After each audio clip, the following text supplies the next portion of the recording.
Batman versus Superman. Dawn of Justice. I didn't hate it.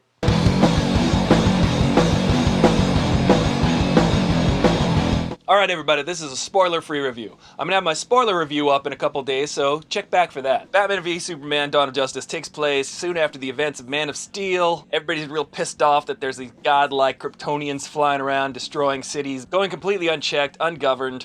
They have absolute power, and people don't like that. Especially Batfleck. We get a little bit of the origin story of Batfleck in the beginning. They condense it into the opening credits. This movie, I think, does a pretty good job of making us understand why Bruce Wayne is so pissed off at Superman. Superman, on the other hand, is kind of there. He's alright. He's Superman, but he's not really. He's got superpowers, he's flying around, and then you've got the government trying to figure out ways to keep these powers in check. And you got people like Lex Luthor, played by Jesse Eisenberg, who does a job. I mean, it's okay. I kind of see what he's going for. But he's going for more of a personality disorder type of character, some narcissistic, slightly maybe borderline personality, a little crazy type of dude who, if he had that kind of money and if he had that kind of power, maybe he would do those things that he does in this movie. Wonder Woman's in the movie. They do a lot of teasing for the upcoming Justice League movies. Lois Lane's kind of just there. I feel like there were a lot of missed opportunities in this movie. We could have gotten a little bit more deep-rooted into the political repercussions of what a super being would have. We don't get a real true understanding why this version of Superman doesn't fight for truth, justice, and the American way. I thought we would get to the bottom of that in this movie, but we really don't. I thought it would be like, well, he was raised in Kansas, he considers himself an American. It's Batman v Superman. It sounds like a court case. It sounds like a Supreme Court ruling. There's really no rules for this Superman. I think the thing that lasts about Superman is the fact that he is just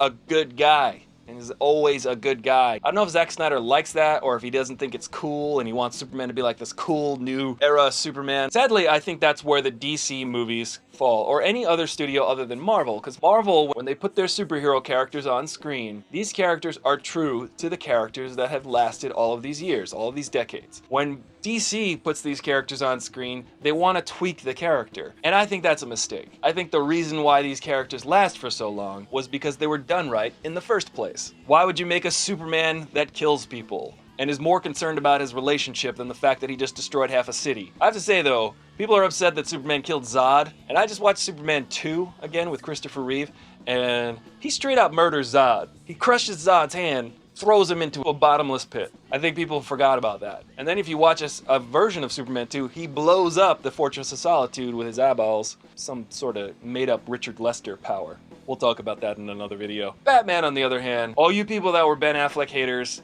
go eat crow, because Ben Affleck does a great job as Batman. He does a great job as Bruce Wayne. I especially liked the interplay between Jeremy Irons' Alfred and Bruce Wayne. These guys have a history, you could really tell. These guys have been doing this for almost too long, and they sort of understand that. They realize that they gotta bend the rules. You get a sense that Alfred and Bruce Wayne really have a code that they live by, and that this Bruce Wayne is starting to go off the rails because of what he's seen these super beings do, what he's seen Superman do, the Kryptonians. Alfred is there to kind of try to reel him back in, and that's a really cool dynamic, a really cool interplay that's going on, because Alfred has an influence on Bruce Wayne. Alfred has a hand in Bruce Wayne's life, and Bruce Wayne don't listen to nobody. Bruce Wayne does what he wants, and that ultimately is a downfall, because, you know, you should listen to Alfred. I was very worried about this movie going into it. Monday, a lot of people saw the movie early. The overwhelming reaction was positive.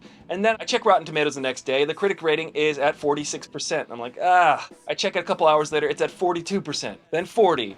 And then I check it yesterday, it's at 34%. And now, I believe the Rotten Tomatoes critic rating for Batman vs. Superman is at 30%. Really? 30%. Think about that.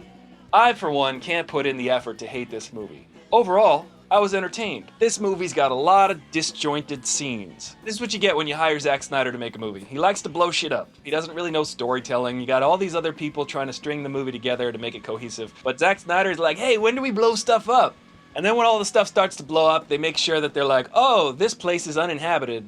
That's not much of a spoiler, but they make you know nobody's gonna die in this place. That place is uninhabited. That was a problem. Though, when you watch the movie, you're invited to enjoy cool vignettes. It's a bunch of interesting and cool vignettes that, admittedly, they're very disjointed. It's like surfing, okay? You go to the beach and you look at the water and it's all chaotic. and there's little things that pop up here and there, but every now and then they all come together to form a big wave, and then you ride that wave in and you enjoy it, and then you wait around while all this stuff happens again for another wave. And then when it comes, you have fun and you ride that wave in. And at the end of the day, you still had a good time at the beach. Batman vs. Superman: Dawn of Justice. There's plenty to like about this movie. I think you would have to put in effort to hate this movie. I give it 2.5 froze out of 5. So what do you think? Did you see the movie? Did you love it? Did you hate it? Were you like, it was okay? Let me know in the comments below. Definitely subscribe to the channel. Share this video on your Facebook.